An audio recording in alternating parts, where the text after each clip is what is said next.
Let's talk about the evolution of hell, or the more poignant pun being the evolution of hell, and its anthropological reflection on society. I would ask you to dispense with your beliefs for a moment and focus upon thought and quantifiable history through linguistics. That is the rub with many of these concepts, translations. Fluent polyglots, of which I am not, I am only a novice at best, but we all agree that literal translations are not only rare but often impossible given how languages are tied so closely to the cultures that create them, and cultures are continually evolving and consuming each other. The etymology of hell can be traced back through Germanic roots to a Proto-Indo-European meaning to cover or conceal.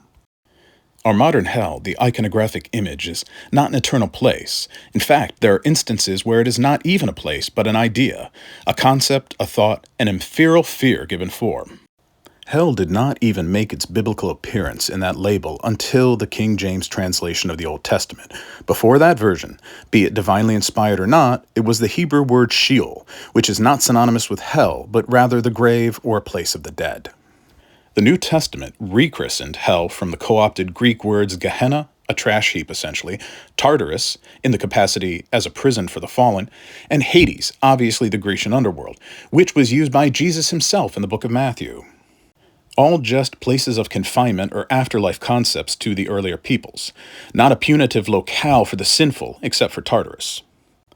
I have to condense this for a short, sadly, so I jump to the Apocalypse of Peter and Alighieri's Inferno as a cultural origin point for the modern idea of a cityscape hell populated by the damned, where they are tortured for their sins in an afterlife eternal in some confused surrealism of supposed reciprocity.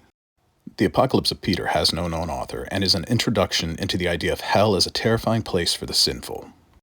With Alighieri, we must bear in mind that Dante was writing angrily as the church had banished him from his beloved home of Florence, his infernal inspirations being the political and financial corruption of the church. Essentially, he wrote an angry tweet into an epic poem.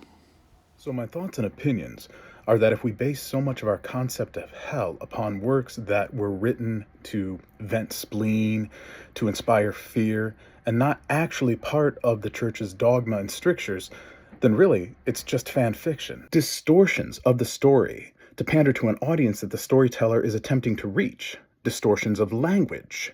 Remember? Do you think that the Inferno reads the same in Italian as it does in English? Avete letto tutti entrambi? Have you read it? And if not, how do you judge it?